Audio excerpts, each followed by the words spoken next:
ఏం సార్ ఈ ఐబొమ్మ కథ ఏంది సార్? లాయర్ గారేమో మంచోడే నేను సపోర్ట్ చేస్తున్నాను, జనం అందరూ నాకు సపోర్ట్ చేస్తున్నారు, అతన్ని బయటికి తీసుకురమ్మని అని లాయర్ గారు వాళ్ళ మీడియా ముందు మాట్లాడటం జరిగింది. దాని గురించి ఏమంటారు సార్ మీరు? అందరికీ నమస్కారం. దిస్ ఇస్ వైజాగ్ సత్య. ఐబొమ్మ రవి గారిది వైజాగ్ మా ఊరే. ఆయన చేసిన తప్పే, పైరసీ అనేది చేయడం తప్పే. సో అలా చేయడం వల్ల ఒక 100 మంది నిర్మాతలు నష్టపోతున్నారు. ఓకే, కానీ ఆంధ్రాలో 6 కోట్ల మంది ఉన్నారు, తెలంగాణలో 4 కోట్ల మంది 5 కోట్ల మంది ఉన్నారు. ఓవరాల్గా 10-11 కోట్ల ప్రజలైతే మాత్రం లాభపడుతున్నారు అనుకుంటున్నాం. ఈరోజు సినిమా అనేది ఒక సామాన్యుడు కామన్ మ్యాన్కి అందుబాటులో లేదు. ఇప్పుడు నేను సినిమాకి వెళ్ళాలంటే నేను వెళ్తాను ప్రసాద్ మల్టీప్లెక్స్కి, 2000 ఖర్చు పెడతాను. ట్రాన్స్పోర్టేషన్కి అక్కడ టికెటే 1000 పైన ఉంటుంది, 1000-1500 మీకు తెలుసు. పాప్కార్న్కి ఒక 500, కూల్ డ్రింక్ ఒక 200-300, ఇంత అవుతుంది. సామాన్య ప్రజలు చూడగలరా? ఒక 6 ఉన్నారనుకోండి, ఒక భర్త, ఒక భార్య, 4 పిల్లలు, 6కి ఎంత అవుతుంది? దగ్గర 15,000 అవుతుంది. సో వాళ్ళందరిని దృష్టిలో పెట్టుకొని సామాన్యుడికి సినిమా అందుబాటులోకి రావాలని ఆయన చేశాడు.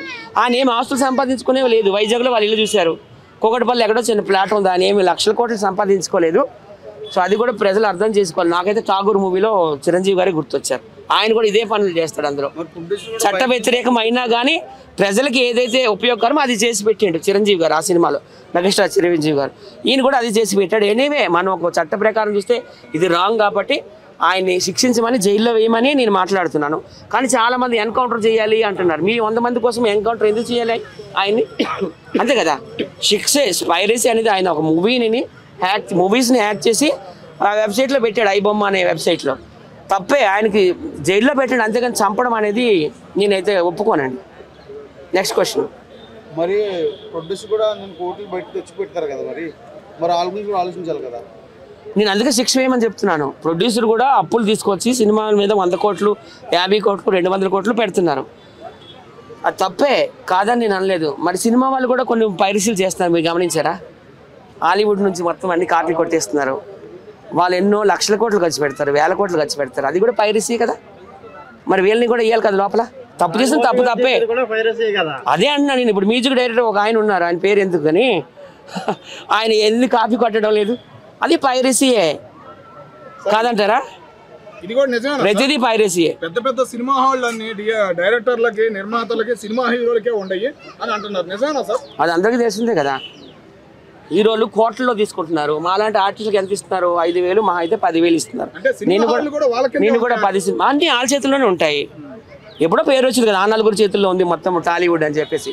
సో హీరోలు కూడాను ఈ సందర్భంగా అసలు ఈ పైరసీ వచ్చిందే హీరోల వల్ల.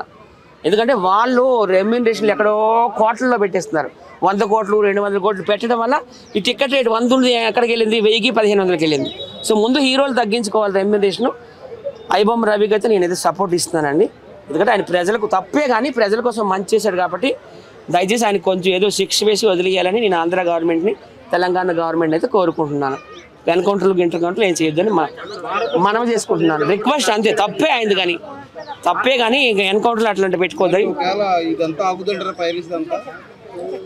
పైరసీ నా చిన్నప్పటి నుండి చూస్తున్నాను. మీకు గుర్తుంది ఇది ఒక్కడో మూవీ మహేష్ బాబు గారిది. అప్పుడు కూడా ఇలాగే పైరసీ అయితే మహేష్ బాబు గారు వరంగల్ వెళ్ళి ఆ సీడీల షాప్లోకి వెళ్ళి ఆ సీడీ షాప్ దాన్ని పట్టుకొని వాళ్ళు లోపల వేశారు. పైరసీకి we are all opposite, we are all against piracy. కాకపోతే అంత పెద్ద తప్పు అయితే ఆయన ఏం చేయలేదు, ప్రజలకు మేలే చేసిండు కదా. ఎనీవే తప్పు, నేను ఒక ఎడ్యుకేటెడ్ పర్సన్గా చెప్తున్నాను. ఆయన జైల్లో వేసి శిక్ష వేయండి అని నేనైతే కోరుతున్నాను. ఇప్పుడు ఐబొమ్మ నుంచి ముఖ్యంగా ఏంటంటే ప్రజల నుంచి విపరీతంగా స్పందన వస్తుంది. సినిమా నుంచి ఏంటంటే ఎన్కౌంటర్ చేయాలని చెప్పేసి ఒక ప్రొడ్యూసర్ చేసిన వ్యాఖ్యలు ఎట్లా చూస్తారు మీరు? భయ్యా అయితే ఐబొమ్మ రవణను సినిమాలు చూపించి ఆయన బెట్టింగ్లో ఆడి ఎన్నో యాప్లు ఉన్నాయి, ఎన్నో ప్రజలు సిగరెట్లని తాగి బెట్టింగ్ల నుంచి సంసారాలు ఖరాబ్ అయ్యి ఇల్లు నాశనాలు అయ్యి ఆ బెట్టింగ్ వాళ్ళని పట్టుకోవచ్చు కదా భయ్యా. మరి మీరు ఐబొమ్మ రవణ ఏం తప్పు చేశాడు? సినిమాలు చూపించడం తప్ప ఆయన చేసింది.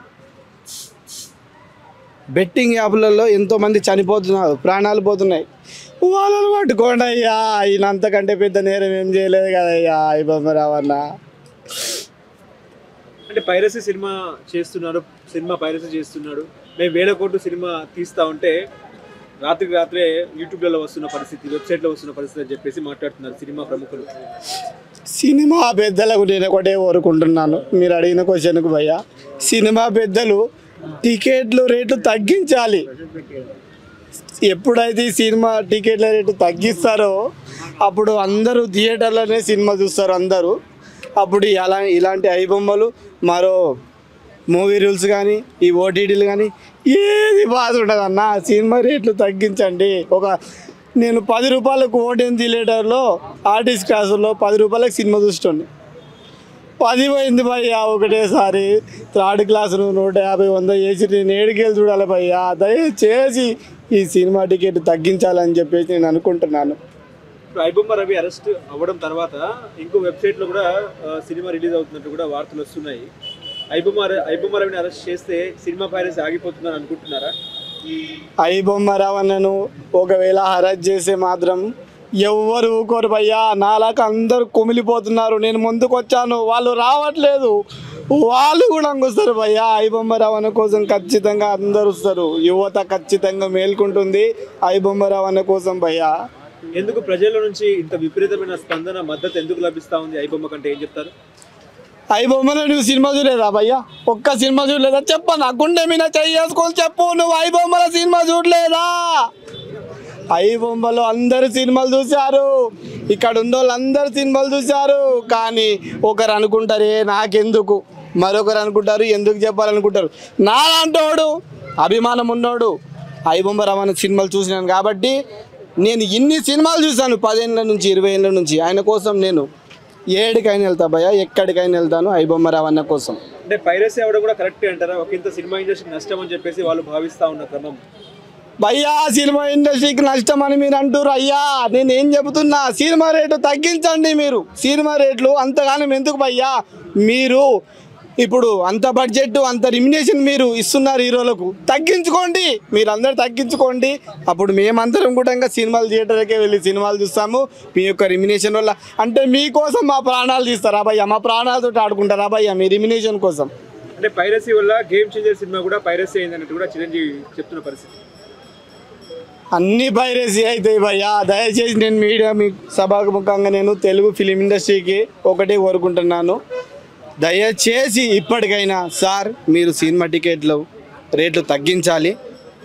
సభాముఖంగా చెప్తున్నా దయచేసి. సినిమా ధరలు ఎట్లా ఉన్నాయి? టికెట్ ధరలు ఎట్లా ఉన్నాయి ఇప్పుడు? అంటే ఒక్క సినిమాకు పోతే నా లవర్ నేసుకొని ఒక్క సినిమాకు పోతే 2000 కావాలి భయ్యా. 7 పెట్టాలి భయ్యా. మీరు ఇస్తారా డబ్బులు? మనవి ఇస్తావా? ఒక పాప్కార్న్ కొంటే 500, ఒక వాటర్ బాటిల్ కొంటే 150 రూపాయలు. మళ్ళీ 300 పెట్టి సినిమా టికెట్ తీసుకున్నాక పార్కింగ్కి మళ్ళీ 50 రూపాయలు, బైక్ పార్కింగ్కి. ఇవన్నీ నేను తట్టుకోలేను సార్, నన్ను కాపాడండి, ఐబొమ్మ రవాణాని కాపాడండి. ఏమంటారు అంటే సినిమా మీరు వెబ్సైట్ లో చూస్తున్నారు కాబట్టి మీ డేటా చోరీ అవుతుంది అన్నట్టు కూడా ఆయన మాట్లాడుతున్నారు కదా.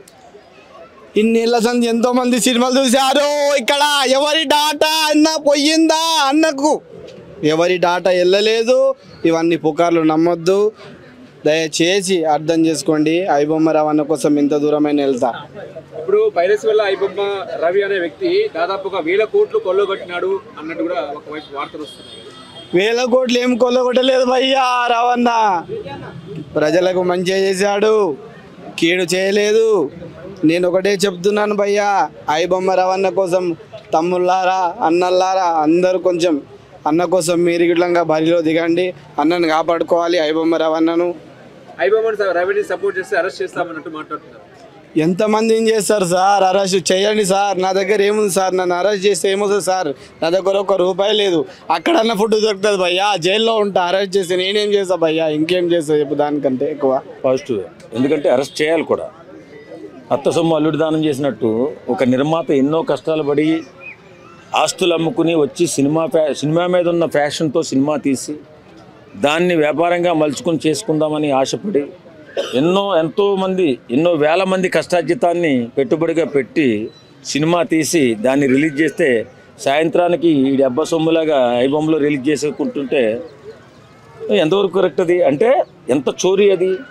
ఎన్నో కష్టాలు పడి సంపాదించుకున్న సొమ్మే కదా సినిమాగా తీస్తారు వీళ్ళు. ఊరికే దొంగతనం చేసుకొచ్చింది కాదు కదా. వీడు దొంగ. ఖచ్చితంగా ఇలాంటి వ్యక్తుల్ని నిర్మూలించవలసిన అవసరం ఎంతైనా ఉంది. కట్టడి చేయాలా, అవసరమైతే భయంకరంగా బుద్ధి కూడా చెప్పాలా ఇలాంటి వెధవులకి. అండి ఒక వ్యవస్థని సర్వనాశనం చేయడానికి కూరుకున్నటువంటి ఈ వ్యక్తికి చాలామంది సపోర్ట్ చేస్తున్నారు. అది ఎంతవరకు కరెక్ట్ అండి? మనము ఒక వ్యవస్థను స్థాపించుకుని దాని ద్వారా కొన్ని లక్షల మంది బ్రతుకుతున్నారు ఇవాళ సినిమా పరిశ్రమ. ఆ పరిశ్రమని హతపాతాళానికి తొక్కేసే విధంగా నష్టాలు పాలు చేసి ఈవేళ ఇష్టానుసారంగా దోపిడీ జరుగుతుంటే దాన్ని కొంతమంది సమర్థిస్తున్నారు. అది కరెక్ట్ కాదండి. ఎందుకంటే ఇలాంటి వ్యక్తి వల్ల సమాజంలో ఇప్పుడు ఏమైపోయిందంటే నిర్మాత నష్టపోతే సినిమాలు ఉండవు కాబట్టి ప్రభుత్వాలు టికెట్లు రేట్లు పెంచుకోమని 10 రోజులు 5 రోజులు టైం ఇస్తుంది. దాన్ని కూడా తప్పుగా చెప్తున్నారు ఇవాళ. అంటే ఐబొమ్మ రవి డైరెక్ట్గా మూవీ రిలీజ్ అయిన రోజున అతను తీసి పెట్టట్లేదు, ఓటీటీలో వచ్చిన తర్వాత దాన్ని పెడుతున్నాడు. ఎప్పుడు పెట్టినా నష్టమే కదా. దాదాపు ఒక 30 days టైం పడుతుంది. ఎప్పుడు పెట్టుకున్నా నష్టమే కదా. ఇప్పుడు వాళ్ళు కూడా ఓటీటీలో పెట్టుకుని డబ్బులు సంపాదించుకోవడం కోసమే కదా. టికెట్లు ఏమో హైలో ఉంటాయి, ఇటు ఓటీటీలో చూడాలన్నా సబ్స్క్రిప్షన్ చేయాలి కదా. నేను కూడా చాలా ఎక్కువ మొత్తంలో ఉన్నాయి. అలాంటి వాళ్ళకి ఐబొమ్మ రవి కరెక్ట్ అని ప్రజల యొక్క అలా ఎలా అంటారు? ఒక దొంగని ఒక దోపిడీదారుని కరెక్ట్ అంటే చెప్పాలా? నువ్వు కష్టపడి సంపాదించుకుని నా దగ్గర బలం ఉంది కదా కొట్టి తీసేసుకుంటే కరెక్టేనా? వాడికి తెలివితేటలు ఉన్నాయని చెప్పేసి వాళ్ళు ఒక యాప్లు పుటప్ చేసుకుని దానిలో రిలీజ్ చేసేసుకుంటుంటే అది కరెక్టేనా? మరి డబ్బులు రావాలి కదా వీళ్ళకి. ఇప్పుడు రిలీజ్ అయిన తర్వాత అది ఫ్లాపో హిట్టో కొద్దిగా డబ్బులు రావచ్చు రాకపోవచ్చు. మిడిల్ క్లాస్ వాడు ఐమాక్స్ కి మూవీ చూసిన ఎక్స్పీరియన్స్ ఉంటారు సార్. అక్కడేమో పాప్కార్న్ రేట్లు, వాటర్ బాటిల్ రేట్లు, సంథింగ్ బైక్ పార్కింగ్ ఆర్టీకి ఎలా అవుతుంది మరి? చాలా హైలో చాలా తెలివితేటలుగా మాట్లాడుతున్నారు చాలా మంది. 5 స్టార్ హోటల్కి వెళ్ళి భోజనం చేసేవాడికి 1000 రూపాయలు అవుతుంది. మనకి ఇక్కడ పక్కన ఉన్న హోటల్కి 60 రూపాయలకే భోజనం ఉంది కదా. ఇక్కడ తినకుండా మనం అక్కడ 1000 రూపాయల భోజనం తినేవాడే తింటాడు. ఏదేమైనా ఒకటి కష్టార్జితాన్ని ఒకటి దోసేసుకోవడం మాత్రం కరెక్ట్ కాదండి. ఇది వాస్తవం. ఎందుకంటే మీరు దాన్ని సమర్థించకూడదు. సమర్థిస్తే ఒక ఇండస్ట్రీ, నేను సినిమా ఇండస్ట్రీ ఉన్నాను కాబట్టి చాలా బాధపడుతున్నాను నేను. ఎక్కడ ఒక విషయం చెప్తున్నా, ఐబొమ్మ రవి చేసింది తప్పే కానీ అంటే ఇండస్ట్రీకి, తెలుగు ఫిల్మ్ ఇండస్ట్రీకి ఇది ఒక షాక్ అని చెప్పొచ్చు. పెద్ద మొత్తంలో సపోర్ట్ చేస్తున్నారు. ఐబొమ్మ రవి ఒక పార్ట్ అండి. ఇంకా చాలా మంది ఉన్నారు అందులో. మొత్తం అందరినీ కట్టడి చేసి సినిమాల్ని కంట్రోల్ చేసి ఏ విధంగా ప్రజలకు అందుబాటులో తీసుకొస్తే బాగుంటుందో ప్రభుత్వాలు ఆలోచించాలా. ఒక ఐబొమ్మ రవి చేసింది చాలా మంచి పని చేశాడని చెప్పి సమర్థించకూడదు. ఎందుకు అదే అందరినీ పట్టుకోవాలంటున్నాం. ఒక్కరిని కాదు, అందరినీ పట్టుకోవాలి. ఖచ్చితంగా ఈ సంస్థను కాపాడాలి. కాదు సార్, ఇప్పుడు మూవీ ఆర్టిస్ట్లే బెట్టింగ్ యాప్స్ ప్రమోట్ చేస్తున్నారు, వాళ్ళని విచారణకు పిలిచి వదిలేస్తున్నారు. మరి ఐబొమ్మ రవి లాంటి వాడిని ఎందుకు అరెస్ట్ చేశారు? అతను కామన్ మ్యాన్ అయినా, సెలబ్రిటీకి ఒక చట్టం, ఇతనికి ఒక చట్టం, కూడా అరెస్ట్ చేయాలి కదా. ఖచ్చితంగా అరెస్ట్ చేస్తారండి. పూర్తిగా ఆధారాలు దొరికేంత వరకు, ఎవడైనా దొంగ దొరికేంత వరకు నేను దొన్ననే చెప్తాడు. అలాగే పూర్తి ఆధారాలు దొరికేందుకు ఆడు హీరో అవ్వచ్చు, లేకపోతే ఇంకొకటి అవ్వచ్చు, ఎవడైనా అవ్వచ్చు. ఖచ్చితంగా చట్టం ముందు నిలబెట్టి తీరుతారు. కాకపోతే కొన్ని సందర్భాల్లో డబ్బు ప్రభావం చూపించవచ్చేమో నాకు తెలిసి. ఇప్పుడు మీరు అన్నట్టుగానే పేదవాడికి ఒక లాయరు, పెద్దవాడికి ఒక లాయర్ ఉంటాడు. గంటకి ₹1,00,000 తీసుకున్న లాయర్ ఉంటాడు. మనం ఎంతో కొంత డబ్బులు ఇస్తే పాపం పర్లే వాదించాము, లేకపోతే ఆయన బెయిల్ తీసుకొద్దామన్న లాయర్ ఉంటాడు. కాబట్టి సమాజంలో దీన్ని సమర్థించకూడదు. ఒక సంస్థను నాశనం చేస్తున్నటువంటి వ్యక్తుల్ని సమర్థించకుండా, ఇప్పుడు దాని వెనకాల ఎంతో పరిశ్రమ ఉంది. చాలా వేల మంది కుటుంబాలు ఆ పరిశ్రమ పడి బ్రతుకుతున్నాయి. ఈవేళ ఆ పని తప్ప వేరే పని తెలియక చాలామంది ఇబ్బందులు పడుతూ ఈవేళ ఆటో డ్రైవర్లుగా, ఆర్టిస్టులు కానీ, టెక్నీషియన్స్ కానీ, ఆటో డ్రైవర్లుగా. రవి పాయింట్ ఆఫ్ వ్యూలో మరి హీరో రెమ్యునరేషన్ తగ్గించవచ్చు కదా. 200 కోట్లు 300 కోట్లు తీసుకుంటే ఎలా మరి? అది తీసుకుని ఇక్కడ టికెట్ రేట్లు పెంచేస్తున్నారు కదా. కాబట్టే ప్రభుత్వం దీనిపై నిర్ణయం తీసుకోవాలండి. నిర్ణయం తీసుకున్న తర్వాత ఖచ్చితంగా మన సామాన్య ప్రజానీకానికి ఎలా అందుబాటులో సినిమాను ఉంచాలి. అలాగే రేట్లు పాప్కార్న్ 350 రూపాయలు. ఒక చిన్న ఉదాహరణ చెప్తాను. నా ఫ్రెండ్ ఒకటి సినిమా తీసుకెళ్ళాడు, 4 వెళ్ళాము, 4 కాఫీ చెప్పాము ఒక థియేటర్లో. నాకు తెలియక సరే నేను ఇస్తానన్నారా మీరు వెళ్ళిపోంటాను. తీరా కట్ చేస్తే 1,400 రూపాయలు బిల్ వేసాడు. 300 రూపాయలు ఒక కాఫీ. అంటే కొన్ని సినిమా థియేటర్లో ఉంటుంది. ఇక్కడ మన 20 రూపాయల కాఫీ వేస్తే అక్కడ 350 రూపాయలు. అలాగా కొన్ని వ్యవస్థల్లో బాగా దుర్మార్గంగా దోపిడీ జరుగుతుంది. దాని పట్ల ప్రభుత్వం చర్య తీసుకోకుండా సినిమా వాళ్ళ మీద పడి బాధపడకూడదని నేను అంటాను. ప్రభుత్వాలు చర్య తీసుకోవాల్సినటువంటి వ్యవస్థలను వదిలేసి సినిమా వాడు నాశనం అయిపోతుంటే వాడు నాశనం అయిపోవాలని చూస్తే కరెక్ట్ కాదు కదా. అది అంటే ఈ కేసు కూడా పెద్ద బలమైనది ఏం కాదంటే త్వరలో కూడా బయటకు వచ్చే ఛాన్స్ కూడా ఉందండి. ఎందుకంటే అతను భారతదేశం యొక్క పౌరసత్వం కోల్పోయాడు, వేరే కంట్రీకి సంబంధించింది ఆల్రెడీ గ్రీన్ కార్డ్ తీసుకున్నాడు. సో పెద్ద బలమైన కేసు కాదు కూడా అంటూ చెప్తున్నారు. వదిలేస్తే వెళ్ళిపోతాడు ఎక్కడి నుంచి. అలా ఏముండదండి. బలమైన కేసు కాకపోవచ్చు కానీ ఖచ్చితంగా మరొకసారి ఇలాంటి వ్యక్తులు అన్యాయం చేయడానికి కుదరదన్నమాట.